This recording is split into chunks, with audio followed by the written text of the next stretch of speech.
আমরা এখন নতুন একটি সিরিজ স্টার্ট করতে যাচ্ছি, যেটি আমার কাছে অনেক ভালো লেগেছে এবং এটি বিশ্বব্যাপী অনেক জনপ্রিয়তা লাভ করেছে। এপিসোডের শুরুতে আমাদের এক নতুন ইউনিভার্স দেখানো হচ্ছে, যার মধ্যে দৈকুল নামক একটি কন্টিনেন্ট রয়েছে। এখানকার মানুষের মধ্যে ম্যাজিক নেই, কিন্তু তাদের মধ্যে পাওয়ারের মেইন সোর্স হলো দৈকুল। আসলে সেই দৈকুল ইউনিভার্সে তাদের দৈকুল পাওয়ার বাড়ানোর জন্য তারা কাল্টিভেট করে এবং সেই সাথে তাদের লেভেল বাড়ায়। এই ইউনিভার্সে মোট 10টি লেভেল রয়েছে, যেগুলোর নাম আপনারা স্ক্রিনে দেখতে পাচ্ছেন। তারপর সেই কন্টিনেন্টের মধ্যে একটি জায়গা দেখাচ্ছে, যেখানে অনেক মানুষ টাওয়ারের আগে দাঁড়িয়ে ছিল। তারা এক এক করে টাওয়ারের কাছে যায় এবং তাদের দৈকুল লেভেল চেক করে। অপরদিকে জিয়াও ক্ল্যানের হেড, জাউলি হাউসের হেড এবং ক্রাউ সিটি হাউসের হেড দেখা যাচ্ছে, যারা মিটিং করছিল। আসলে জিয়ালি হাউসের হেড ক্রো সিটি হাউসের হেডের সাথে মিলে জাউলি মার্কেটকে কিনে নেয়, যার ফলে জাউলি মার্কেটের হেডের ক্ষতি হতে পারে।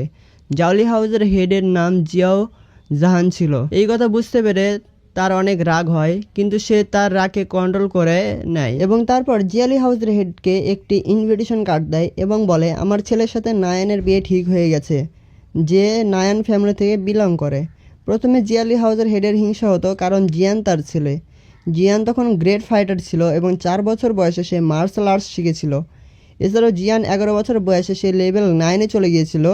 দ্বিতীয়ত, তার আরও হিংসা হচ্ছিল কারণ নায়ান শহরের বাইরের কন্টিনেন্টে ছিল, যারা অনেক পাওয়ারফুল এবং রিচ ছিল।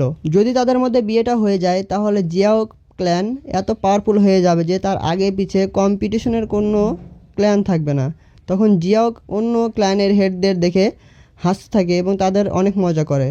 অপরদিকে যেখানে সবার লেভেল চেক করা হচ্ছিল, সেখানে জিয়ান আসে এবং তার লেভেল চেক করে। লেভেল চেক করার সময় তার লেভেল 3 বের হয়ে আসে। এটা থেকে জিয়ান অনেক নিরাশ হয়ে যায়। তারপর সেখানে যত লোক ছিল সবাই জিয়ানকে নিয়ে মজা করে, কিন্তু তারপর সেখানে তার অ্যাডাপ্টেড বোন, যার নাম জিয়াও জোনার, সে সেখানে আসে, তাকে সান্ত্বনা দেয়। তখন তার বোন জোনার তার লেভেল চেক করার জন্য যায়, তখন তার লেভেল 9 দেখায়। জিয়ান এটি দেখে আরও নিরাশ হয়ে যায়। অপরদিকে জিয়াও ক্ল্যানের ভেতরে একটি মেয়ে আসে, যার সাথে জিয়ানের বিয়ে ঠিক হওয়ার কথা ছিল। সেই মেয়েটির নাম অনেক বড়, তাই আমরা তাকে নায়ান বলে ডাকবো। নায়ান সেখানে এসে প্রথমে জিয়ানের ফাদারকে গ্রিট করে এবং তাকে অমূল্য একটি পিল দেয়। এই পিল সাধারণ কোনো পিল ছিল না, এটি অত্যন্ত অমূল্য একটি পিল ছিল, যার পাওয়ার অনেক। কিন্তু এই পিলের একটা অসুবিধা ছিল, যদি এই পিল ফেল হয়ে যায়, তাহলে যার লেভেল 9 ছিল সে লেভেল 8-এ চলে আসবে। এই পিলের অনেক বেনিফিট ছিল। যাদের লেভেল 9, তারা লেভেল 10-এ পিল ব্যবহার করে সহজেই র্যাঙ্ক আপডেট করতে পারবে। যেহেতু এই পিল অনেক অমূল্য এবং দামি ছিল, তাই জিয়ানের ফাদার সেই পিল নিতে মানা করে। তখন নায়ান বলে, এই পিল আপনাকে ফ্রিতে দিচ্ছি না, আপনার ছেলের সাথে বিয়ে ভাঙতে এসেছি, আর এই পিল বিয়ে ভাঙার জন্য একটি উপহার। এটি শুনে জিয়ানের ফাদার অনেক দুঃখ পায় এবং সে মনে মনে ভাবে, এই পর্যায়ে এসে বিয়ে যদি ভেঙে যায়, তাহলে তার পরিবারের অনেক দুর্নাম হবে। তারপর তাদের মধ্যে রাগান্বিত অবস্থা শুরু হয় এবং জিয়ানের ফাদার এত রেগে যায় যে সে তার তরবারি বের করতে চেয়েছিল, কিন্তু নায়ান তার সাথে যে বডিগার্ডগুলো নিয়ে এসেছিল তারা অনেক পাওয়ারফুল ছিল। তারপর সেই সময় জিয়ান চলে আসে এবং তার সাথে বোনও ছিল। তারপর জিয়ান সোজা নায়ানের কাছে গিয়ে ফ্লার্ট করতে থাকে।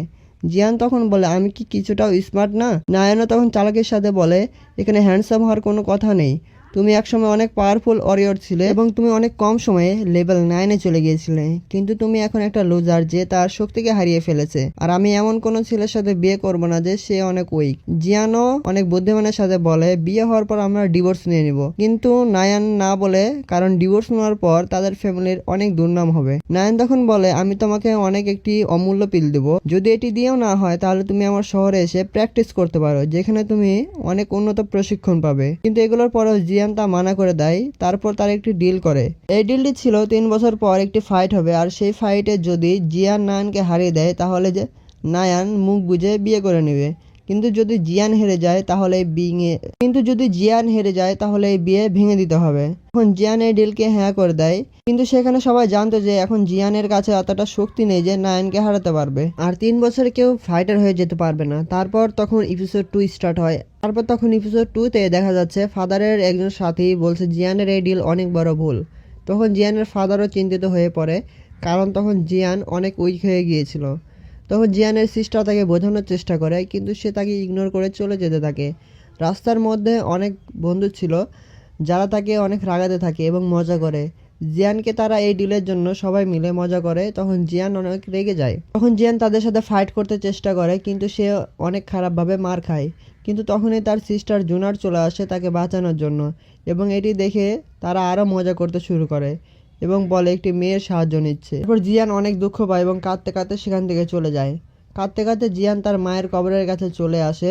তখন জিয়ানের ফাদার তাকে কাঁদতে দেখে গর্ববোধ করে, কারণ জিয়ান অনেক সাহসের সাথে এই চ্যালেঞ্জ অ্যাকসেপ্ট করেছিল। জিয়ান তার মায়ের কাছে এসে বলে 3 বছর পর আমি তার সাথে ফাইট করে জিততে পারবো না। তারপর তখনই তার হাতের আংটিটি আলোকিত হয়ে ওঠে এবং তার মধ্যে থেকে একটি মানুষ বের হয়ে আসে।